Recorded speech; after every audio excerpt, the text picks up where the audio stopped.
अस्सलाम वालेकुम प्यारे दोस्तों, कैसे हैं आप सब। उम्मीद करती हूँ सब खैर खैरियत से होंगे। आज की इस वीडियो में हम बात करेंगे उस खतरनाक और तबाहकुन सैलाब की जिसने इस वक्त पाकिस्तान के कई इलाकों को अपनी लपेट में ले रखा है।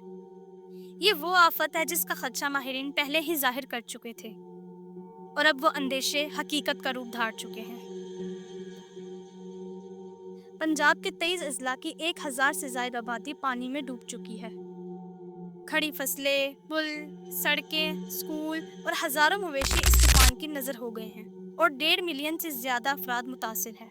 कुछ जराये के मुताबिक ये तादाद 2 मिलियन के करीब पहुंच चुकी है।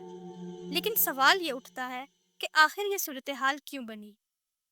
क्या ये महज बारिशों का नतीजा है या फिर दरियाओं का वो इंतकाम जिसके रास्ते हमने खुद मसदूद किए?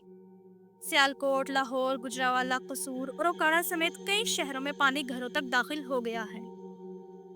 सिर्फ सियालकोट में गुज़िश्ता 24 घंटों के दौरान 455 मिलीमीटर बारिश रिकॉर्ड हुई, जो 11 साल का रिकॉर्ड तोड़ चुकी है। पसरूर के करीब नाला डैक पर बना पुल भी ये तूफानी रेला बहाकर ले गया। हेड मराला के करीब चनाब का पानी बेकाबू हुआ तो देहात एक एक करके डूबने लगे। वो मंजर नाकाबिले फरामोश है जब कश्तियों पर सवार खानदान अपनी जिंदगी की कमाई को बहते पानी में डूबते हुए देख रहे थे। लेकिन ये सब बारिशों का नतीजा नहीं। भारत की जानिब से दरियाओं में पानी छोड़ा गया और कई बार बगैर इतला दिए सैलाबी रेले पाकिस्तान में दाखिल हुए। सिंतास मायदे के मुताबिक बर वक्त इतला देना लाजमी है, मगर बाज़ औक़ात ऐसा नहीं किया गया। यही वजह है कि पानी के अचानक हमले ने लाखों अफराद को बेघर कर दिया। तकरीबन 7.5 लाख अफराद को महफूज मकामात पर मुंतकिल किया जा चुका है। कम अज कम 3 लाख एकड़ खड़ी फसलें तबाह हो चुकी हैं। पंजाब के 1018 से ज्यादा देहात मुकम्मल तौर पर ज़ेरे आब आ गए हैं। 3 बड़े दरिया चनाब, रावी और सतलुज इस वक्त बैक वक्त शेर सैलाब की सूरत हाल में है, जो तारीख में पहली बार पेश आया है। नेशनल डिजास्टर मैनेजमेंट अथॉरिटी ने वार्निंग दी है कि इंडस दरिया के गुटू और सखर बैराज पर भी 4 से 5 सितंबर के दौरान इंतहाई खतरनाक सैलाब मुतवक्का है। नाजरीन, ये याद रखना जरूरी है कि दरिया सदियों से शहरों के साथ जुड़े हैं।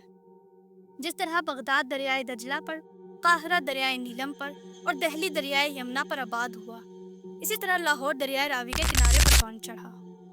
लेकिन जब हमने दरिया का रास्ता रोका, इस पर गैर कानूनी हाउसिंग स्कीमें बनाई और इसके हक पर कब्जा किया, तो दरिया ने अपना हक वापस लेने में देर नहीं लगाई। लाहौर के गिरदोनवा में मेट्रो सिटी और पार्क व्यू जैसे प्रोजेक्ट्स आज मुकम्मल तौर पर पानी में डूबे खड़े हैं। दूसरी तरफ क्लाउड ब्रस्ट और गैर मामूली बारिशों ने इस तबाही में मजीद इजाफा किया। सिखों की मुकद्दस जगह करतारपुर भी मुकम्मल तौर पर ज़ेरे आब आ गई है। यह हकीकत है कि माहौलियाती तब्दीली, बेतहाशा दरख्तों की कटाई और कुदरती रास्तों पर कब्जे ने हमें इस दिन तक पहुंचाया है। माहिरीन खबरदार कर रहे हैं कि आने वाले सालों में ये तबाहकारियां और बढ़ेंगी अगर हमने संजीदा इक़दाम ना उठाए। लेकिन नाजरीन, ये कहानी सिर्फ कुदरती आफात की नहीं है, बल्कि इंसान की अपनी गफलत की भी है।